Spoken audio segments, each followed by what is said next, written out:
Since the first wave of feminism has made huge strides in the advancement of women, and one of the biggest impacts has been on divorce laws. Today, married women and moms are fairly likely to be in the workforce, but of course it's not always the case, and historically, women were just expected to stay at home and be homemakers and stay-at-home moms.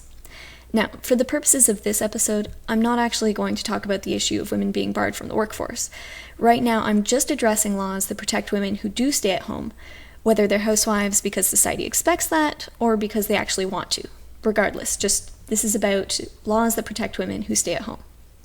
So, if both partners are happy with the situation of the stay-at-home mom or the stay-at-home wife, and the man values the women's unpaid labor, if they share the family income equally, if they stay happily married forever, then this situation is all fine and dandy.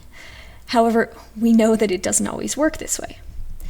This is because there's a huge disparity between a man who is able to earn a paycheck and a woman who runs the household and looks after the kids and is completely financially dependent on her husband. This is especially true if the marriage breaks down. Once upon a time, the man had complete control of the money and assets. Since he earned the income, all the savings were his, the pension was his, the house was his, everything was his in the case of a divorce, because he was the one to earn it directly. It didn't matter that the woman was the one who cooked his meals, did his laundry, did all the shopping, looked after their kids. None of that mattered when it was time to split up the assets. Now, obviously this is not a good deal for the woman, so feminists campaigned and petitioned for reform, and eventually the tide turned. Now, the current laws and the history of reform are going to vary by country and region, and I am not a lawyer, so do not take any of this as, any kind of legal advice. I'm just talking about the general concept, because in Canada, as far as I know, we have this idea that marital property is shared equally between the spouses, because they're treated as a unit. So, if the woman were to give up her career to raise the kids while the man is the breadwinner, they'd split the savings, and they'd split any assets like the house or the car. Now, this is a major shift in power between the husband and the wife. Once upon a time, even if the woman was working 80 hours a week, cooking and cleaning and looking after the kids and getting up at night when they were screaming, with the husband controlling the paycheck, he could go, give her this stingy little allowance, while he can go out and spend whatever money he wants, and that was perfectly fine. And what's the wife going to do? She had no mechanism to keep him in check, because if she were to leave, she would lose everything anyway. But today, now that we have these protections for women, if a husband tried to pull that, the wife can threaten divorce, and the courts would enforce the division of half the money.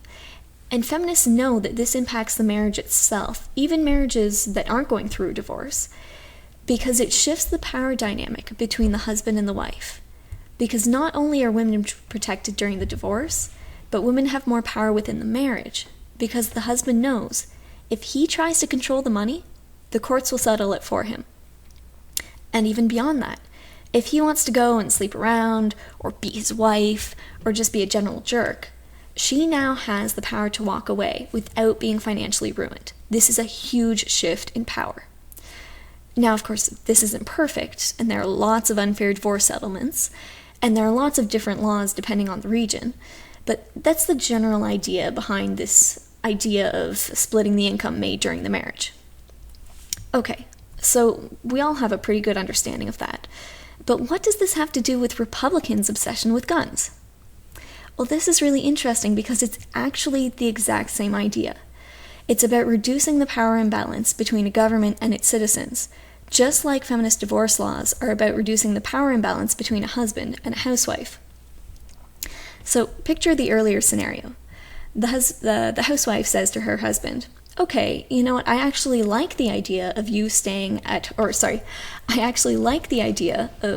home and raising the kids.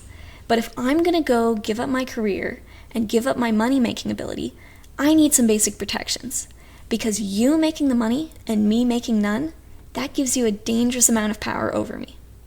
So, from the Republican perspective, that's like the citizens saying to the government, okay, I like the idea of you collecting the taxes to fund roads and schools, and I like the idea of you managing a police force and a military to protect us, but if I'm going to give you the power to take my money and use it to fund tanks and military, well, that gives you a really dangerous amount of power over me. So, I'm only going to agree to this if I have some basic protections. And that basic protection, at least in the United States, is the right to bear arms, or the Second Amendment. It's the citizen saying to the government, okay, you can take some of my money, and you can use it to fund a police force, and you can use it to fund a military, but only if I get to have guns too. Because I need some way to hold your power in check, to prevent you from mistreating me. So, with the Second Amendment, if the government abuses its power over its citizens, picture a tyrannical regime like Iran, China, North Korea. Picture police stops. Picture people asking for your papers if you want to go anywhere. If the government shuts down the democratic process and tries to pull this kind of shit on its citizens, then the citizens can form a militia to revolt against the government. But think back to our feminist divorce laws. They don't just protect housewives during the divorce. They also shift the balance of power within the marriage. So even though the paycheck is in the man's name, he thinks twice before trying to use money as a weapon to control her. So here you have the same mechanism when citizens are armed. Power-hungry politicians might want to ignore the will of the people, but they're a lot less likely to pull some kind of shit when they're afraid of what the people might do to them. Just like your husband is a lot less likely to beat you in 2020 than he would be in 1820. This is kind of funny because at a glance, most of us don't think that feminists and Republicans have really anything in common, but they're both acutely aware of power imbalances. Feminists are concerned about the power imbalance between men and women, while Republicans are very concerned about power imbalance between government and its citizens. That's actually a really key point behind a lot of Republican positions, concern about that power imbalance. Now, a common argument against having guns to protect against the government is, well, okay, what's the point of civilians having guns when the government has tanks and nukes? So there's a few ways to look at that. If we think back to our marriage analogy, what's the point of laws that split up marital income when the guy can just hide some of his income? And what's the point if you're a housewife and you leave? You're going to be way behind on your career. Your ability to earn income is vastly reduced. And those are great points. But given all that, how do you feel about the government cutting back the divorce protections that you do have, saying, oh, it doesn't really matter anyway, and anyone who cares about these laws is either paranoid, or she's just a gold digger who wants to steal from her husband? What would your response be if your husband wanted you to sign a prenup or a postnup or whatever document that says that you're going to get a minimum wage income while you're at home with the kids because, hey, that's all your labor is really worth, while he's off earning $80,000 in his career? You're probably going to argue against those laws and refuse to sign that document. And that is how Republicans feel every time there's a new gun control bill. Okay, but more practically, if your husband does have all these means to screw you over financially anyway, and if the government does have tanks and nukes, then what do we do about these measly protections? Well, this is the argument for additional protections, like alimony, as well as the argument for allowing citizens to own military-grade weapons. On the flip side, I also read an interesting article that gets into the tactical level that actually argues that civilians would be well able to fight against a well-armed government just because of the specific tactics involved. I'm not going to get into any of that, but I'm going to leave a link to it. So that's kind of another perspective. But really, the most common argument I hear against the idea that Republicans want to defend against the government is just, okay, well, the government isn't going to go insane and oppress us. They're here to protect us, for example, from mass shooters with guns. Okay, so here's the problem with this idea. The issue is that governments aren't a magical entity. Governments, when you think about what they actually are, all they are is a small group of people with lots of power. They're just people with power. So let's think back to our marriage analogy. We have a scenario where a man is married to a woman he loves. A woman he loves so much, he's decided to spend his life with her.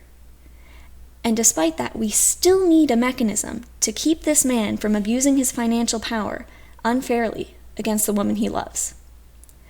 So if women need a mechanism to keep the men who love them from abusing their power against them, then why should we trust men in positions of power to not abuse their power against citizens? Citizens who are just strangers to them, random people that they don't know and certainly don't love. Why do we need to keep the man in the marriage in check, but we can absolutely trust the man with the military? Marriage vows don't mean anything without laws to back them. And laws protecting us from the government don't mean anything without the means to enforce them. Thank you so much for listening. If you liked this video, please share. And don't forget to like and subscribe. Thank you so much.